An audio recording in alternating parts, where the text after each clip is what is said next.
Welcome to another episode of the A-List Movie Club. I am your host, the Game Changer, Wes Truth. And with me, as always, are Dominic and John. How's it going tonight, guys? Good. You look like a badly dubbed foreign film. Oh, right up my alley. All right. Well, so this is the show where each week a different one of us picks a different movie for the others to check out. So this time it was Dominic's turn. So why don't you tell everybody what you picked, Dominic? I picked a movie called The Breakfast Club, one of my favorite movies of all time, 1985, I believe. It has a special place in my heart because it was about high school students in 1985. I graduated high school in 1981, so it was very similar in time and everything like that. So I just really I remember seeing this movie in the theater and loving it. And I grow fonder for it every year that goes by. This movie is about a group of 5 high school students who, I believe it's Illinois, a suburb of Chicago, that all get detention for various reasons on a Saturday and have to spend 8 hours in the library with the I forgot the principal's name, with the jackass principal. Vernon. It was a great movie.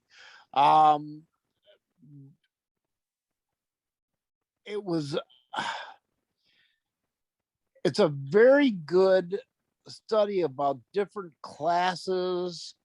And I don't mean like school classes. I mean classes of people and their the cliques that were in high school and things like that, and the misconceptions that people have about other people when they don't get to know them. But great movie. I loved all the characters in it.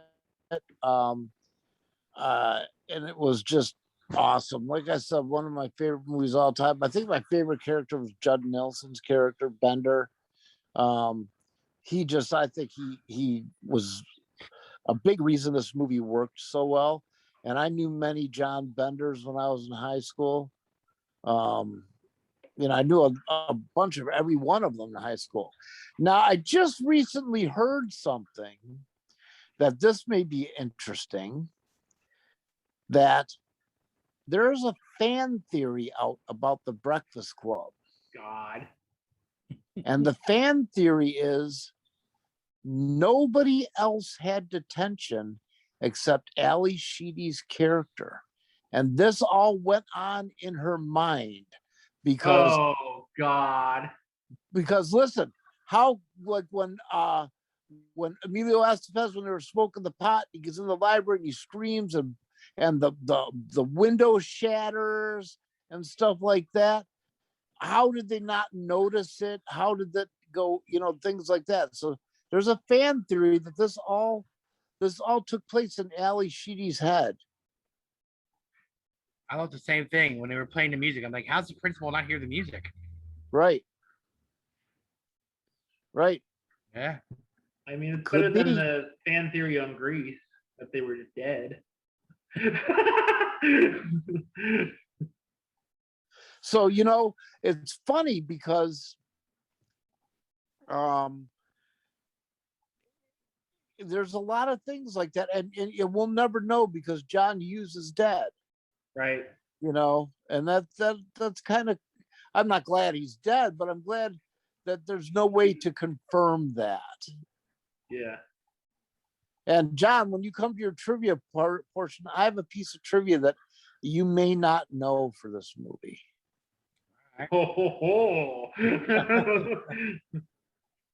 All right, John, go ahead. Yeah, I saw this movie years ago when I was a kid, and I liked it, but I didn't get any of the underlying stuff like you said about classes, of, like society, I guess you would say. Yeah, the socioeconomic things. Yeah, the the rich girl, Miss Perfect, and Right. dumb jock, and the punk kid. Like, I didn't get all that, but now that I'm older and I kind of remember high school better, like I think when I saw this, I wasn't even in high school then. So yeah, Oh. I mean, I knew kids like that too. I mean, Yep. I was like Anthony Michael Hall. I was the smart, nerdy kid who got good grades, who didn't really have a lot of friends. The popular kids didn't talk to me. They didn't bother with me. Yeah. But yeah, it's very good. The acting is good all around. I mean, Judd Nelson steals this movie. Yeah. This might be the smallest cast I've ever seen on a movie. Was it like 10 people total in this movie? I think it might be, if you count the parents, it's like that. But like if the main characters, it's like 6 or 7. Yeah, because they count the janitor. Yeah. Yeah. But still, like, that's a small cast. Mm. They pulled off. I got 2 pieces of trivia for you now. That just reminded me of something. All right. I loved it. It's a great movie. It's probably the best high school movie I've ever seen, and one of the probably top 10 80s movies. Yeah. Right behind Howard the Duck. Yep, of course. we can't forget that. Maybe on opposite ends. But yeah, I really enjoyed it. Great movie. Yep. Okay, Chumley. Don't go into this big dissection of shit. Just get. Well, that's funny because I was just going to say, the first time I watched this was for a project in senior psychology class.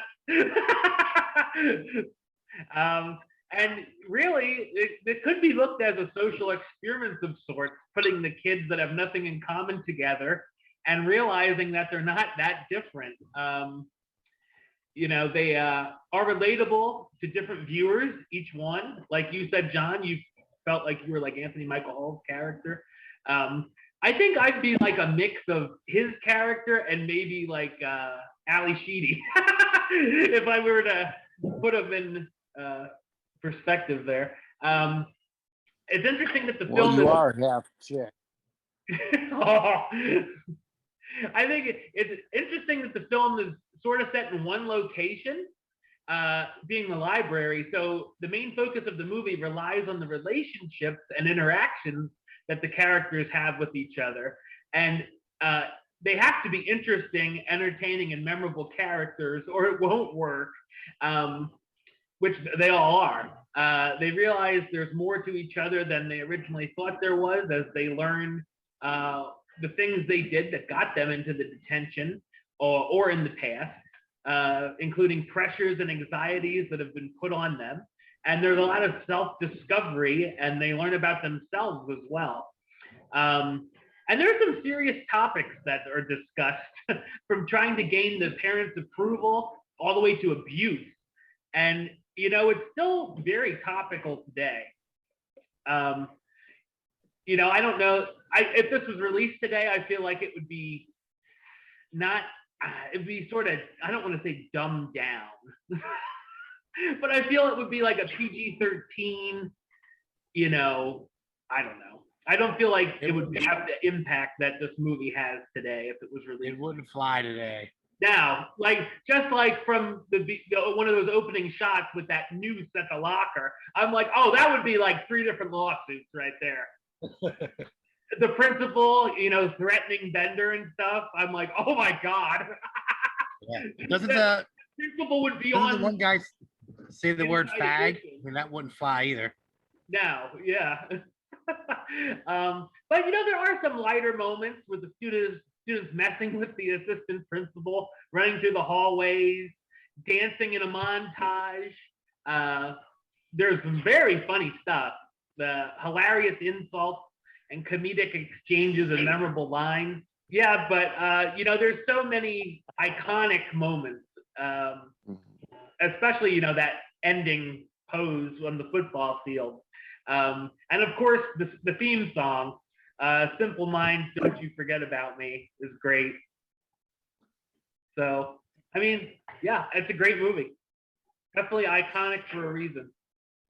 Okay, Johnny, I'm going to do my 2 pieces of trivia. Let me see if you had these.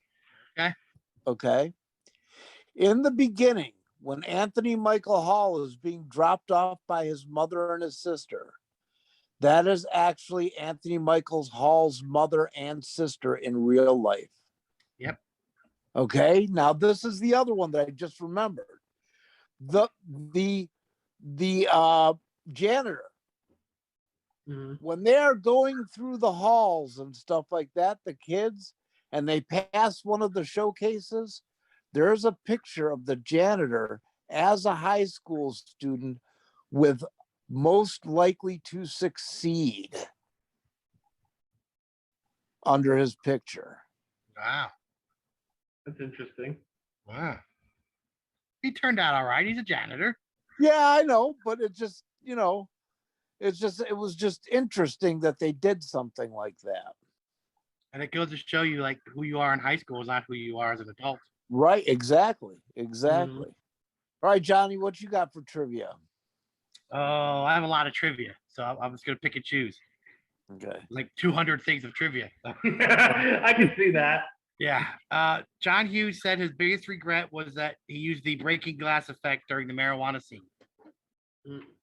There you go. Yeah, I could see that. Yeah, it kind of didn't really need to happen. No, it didn't. It was kind of foolish, I thought. Yeah. The scene where all the characters sit on the floor in the library and tell stories was all ad-libbed by the actors. Wow. Yep. The film was shot in sequence, which I don't usually do. Judd Nelson stayed in character the whole time, even bullying Molly Ringwald. John Hughes was going to fire him, but Paul Gleason, who played the principal, defended him, saying, no, he's just staying in character. Judd Nelson actually went to a high school and as the Bender character to get into character before shooting this movie. Yep. That's one of my trivias. Oh, sorry. That's all right. There's 199 more. The line where Anthony Michael Hall's character says he has a fake ID so he can vote, he made that line up on the spot in the script. The part you said about Wes at the end where Judd Nelson raised his fist, also not in the script. Judd Nelson did that. Nice. On his own. He thought it suited his character, and then the director thought, that's pretty damn cool. Let's leave that in. Good thing they did. The word Neo Maxi Zoom Dweeby, Judd Nelson made that up as well. I've never heard that. Yeah, because I had never heard that.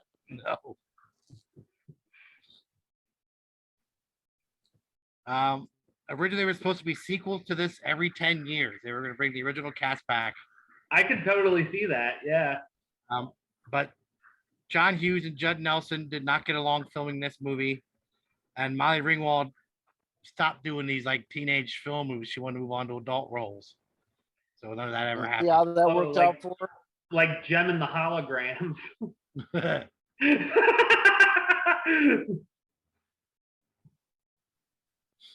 Originally, only Molly Ringwald's character was supposed to dance, but she didn't feel comfortable dancing alone. So they all danced. The outfit Judd Nelson wears throughout the entire movie was the outfit he wore to his audition. Nice. The guy who played the janitor was telling a story to the actors about not overdoing their acting or intensity, because that's what happened to Martin Sheen. He had a heart attack filming Apocalypse Now. Yeah. Not realizing that Emilio Estevez was his son. Yeah. So Emilio Estevez got mad and said that never happened, and it was a whole thing. Wow. And he felt terrible. And then he was a guest star on The West Wing, and he told Martin Sheen this story, and Martin Sheen thought it was funny, so that made him feel bad. Like, okay, I don't feel so bad now. Like, yeah. Wow. The dandruff that Ali Sheedy shakes onto her drawing was Parmesan cheese. Not Parmesan cheese. She did, however, actually eat that sandwich. Oh, the Captain Crunch? Pixie Sticks, sugar, and Captain Crunch. Yeah. That looked good. to me. Very sugary. Yeah, that's good for diabetics. Before filming, he had the entire cast act out the movie as if it was a high school play. I could see that. This is actually kind of new. Don't You Forget About Me was originally offered to Billy Idol. Oh. He turned it down. Wow. Then it was offered to Brian Ferry, who that is, lead singer of Roxy Music. Okay. He turned it down. It was offered to Chrissy Hine of the Pretenders, and she said no. But my husband, the lead singer of the Simple Minds, would probably love this song. So that's how they got it. Well, you know, the vocals of the guy from Simple Minds and Brian Ferry are kind of similar. Yeah. And I could hear Billy Idol if he would sing that song. I could hear. Well, you can. He actually did do a version of it on his greatest. Oh, okay. I'll have to look it up. Yeah, it's not bad. Yeah.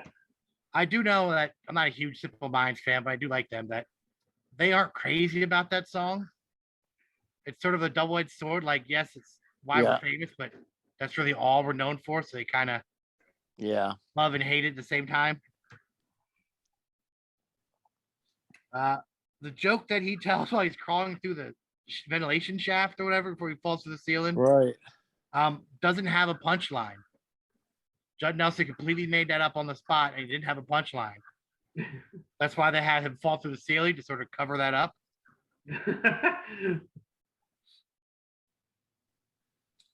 John Cusack was originally offered the role of Bender.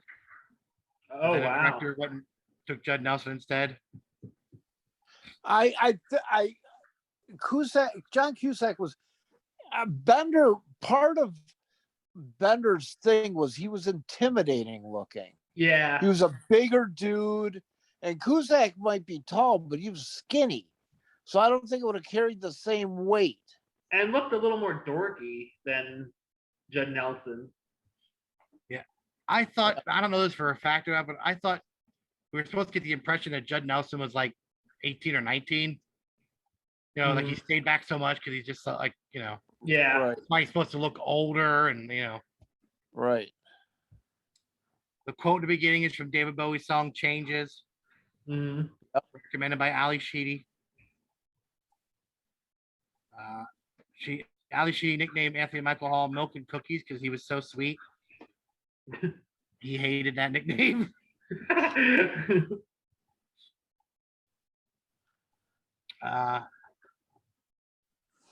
Judd Nelson was 25 at the time of this movie. Wow. Yep. Ali Sheedy and Emilio Estevez were 23, and Molly Ringwald and Anthony Michael Hall were 16. Wow.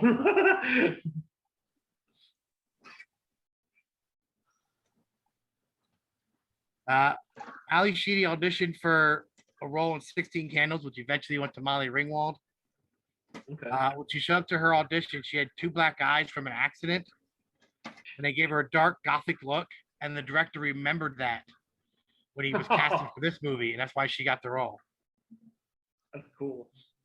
Emilio Estevez's character is supposed to be a football player, but they decided that every teen movie has a football player in it, so they changed it.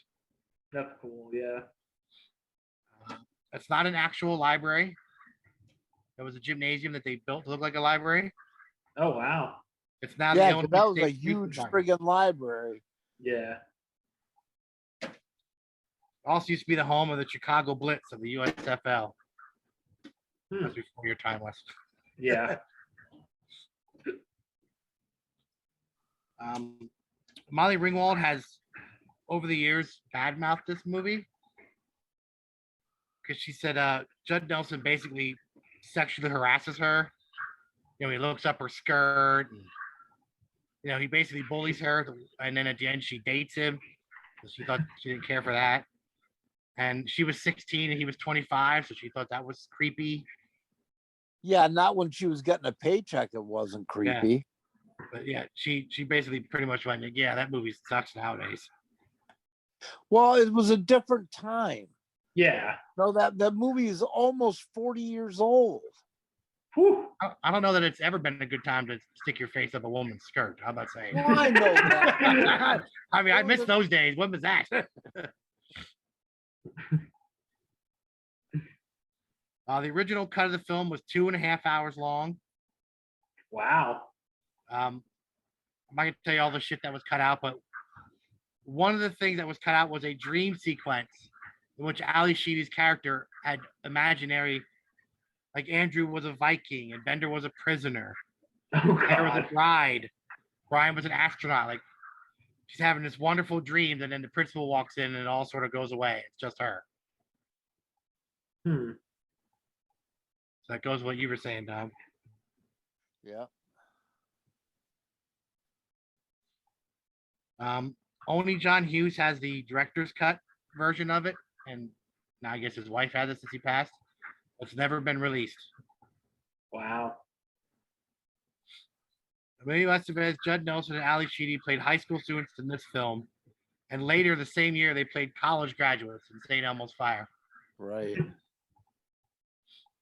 The part where Judd Nelson spits the loogie and catches it in his mouth, he did that completely on his own. That's lovely. Yeah. The marijuana in the movie was actually oregano. John Hughes based the principal on his actual wrestling coach when he was in high school, who he hated, who flunked Oh him in wow. gym. Hughes ran into him later, and the coach said he loved the movie, but he thought the principal was a jerk.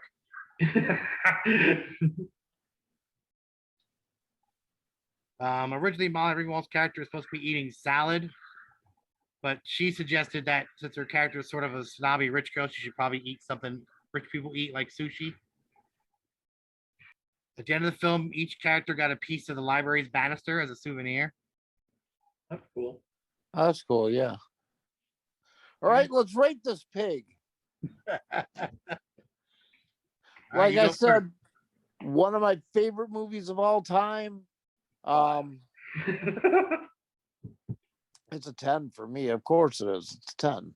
10 for me too. 10 for me. Yeah, it's great. It's a classic. Yeah. Mm. I could read the dance scene. That's still sort of iconic. That song. I mean, yeah. Do you want to hear something?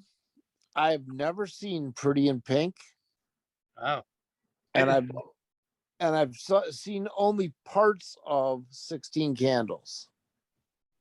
are those your next two picks? Yes. I don't own either one of those two. All right. Well, we got 10s all around again. So that Another leads Dominic pick. It's all 10s. Yep. And that leads us to John's next pick. What do you have for us this time? All right. Well, two of my Oh, favorite God. directors are Quentin Tarantino and Kevin Smith. And we've done Tarantino. He's brilliant. So now I'm picking Kevin Smith. No, it's not Clerks. That's the one everybody picks. I'm picking Mallrats. I've never seen that. Oh, nice. I've never seen it either. Oh, wow. Well, here we I've go. never seen Clerks. Oh, Clerks is a classic. I've seen Clerks.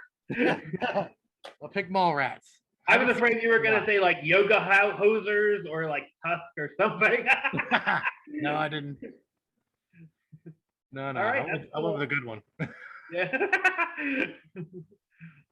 All right. So we'll be back next week with our thoughts on Mallrats. But until then, John, you want to talk a little bit about your podcast?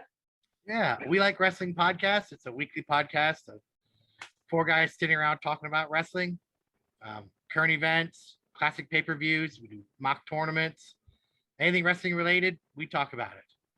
We're on Spotify, iTunes, wherever you find podcasts. We're on Instagram, Facebook, Twitter. We Like Wrestling Podcast.